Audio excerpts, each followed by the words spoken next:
Qala al-faqihu, berkata siapa al-faqih, ahli fikih, al-imam, imam al-qadhi, hakim, al-alamah, yang pengetahuannya mumpuni, sangat alim, al-auhad, satu-satunya, Abul Walid, ini kunyahnya, Muhammad bin Ahmad bin Muhammad bin Ahmad bin Rushd radhiyallahu taala anhu wa rahimah.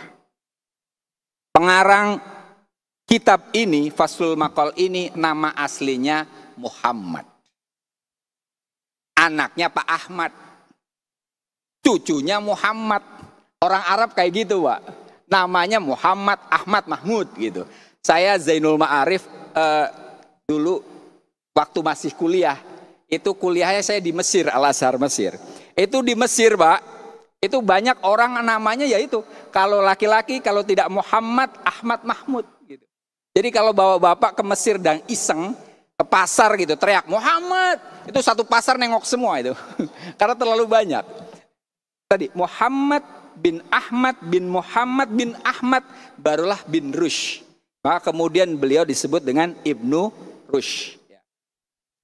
Beliau disebut faqih, pakar fikih. Beliau agamawan. Buku fikih yang sampai detik ini masih dibaca di Indonesia, judulnya adalah Bidayatul Mujtahid wa Nihayatul Muqtasid. Dulu saya pesantren, salah satu kitab yang saya baca itu buku keren sekali. Kitab fikih ala madahibil arba'ah. Misalnya ada satu kasus, maka kasus itu kemudian diurai pendapat-pendapat para ulama 4 mazhab seperti apa, kemudian beliau nanti memunculkan ijtihadnya seperti apa. Dalilnya kenapa? Dalilnya seperti apa? Kenapa mereka berbeda pendapat? Keren sekali.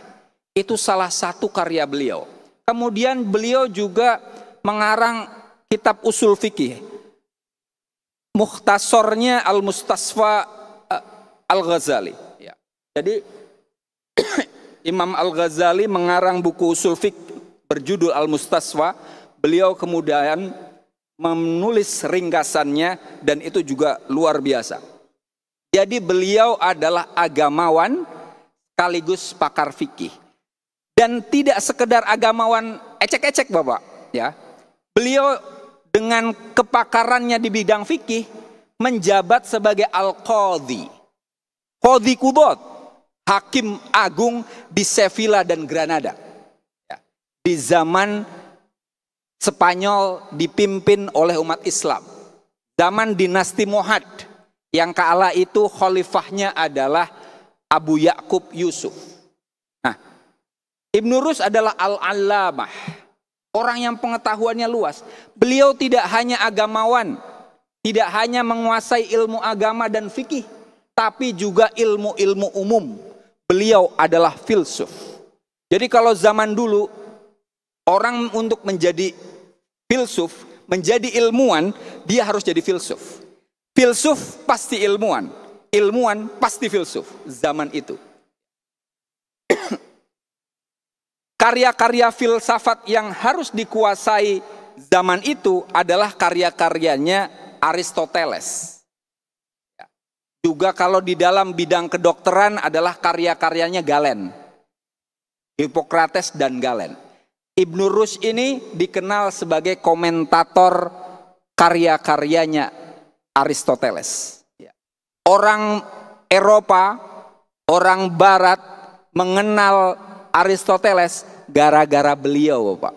Baru mereka bisa berpikir rasional, baru bisa mandi, Pak. Tadinya orang Eropa nggak tahu mandi, Pak. Iya, betul. Iya, mereka mengetahui mandi dan seterusnya gara-gara kita. Kita kan ada tayamum, ada wudhu, ada mandi besar, ada tayamum segala. Itu kemudian kita menciptakan sabun dan seterusnya. Kita jauh lebih maju. Jadi mereka belajar dari kita. Nah, salah satu jalur di mana orang Barat, orang Eropa mempelajari hal-hal yang bagus dari Islam lewat Ibnu Rushd ini. Beliau komentator Aristoteles yang kemudian memberikan inspirasi bagi Eropa.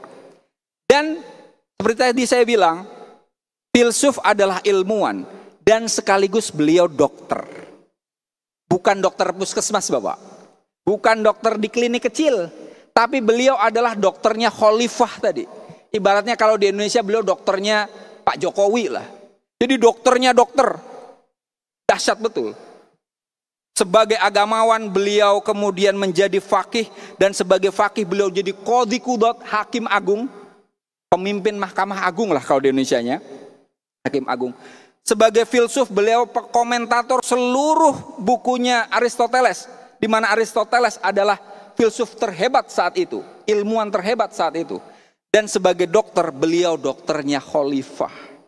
Makanya beliau disebut al-allamah. Ini Ibnu Rushd, kalau boleh saya katakan, beliau adalah prototipe ulama yang sesungguhnya. Kalau dikata ulama itu seperti apa? Contohnya ya kayak Ibnu Rushd ini. Bagaimana? Ilmu agama hebat, ilmu umum juga dahsyat. Itu baru ulama. Jadi kalau sekedar ilmu agama saja, itu sebenarnya agamawan. Rijaluddin istilahnya. Tapi kalau bisa menguasai dua-duanya dan dahsyat dua-duanya, itulah baru alim, bahkan bukan cuma alim, tapi alamah. Ini Ibnu Rushd.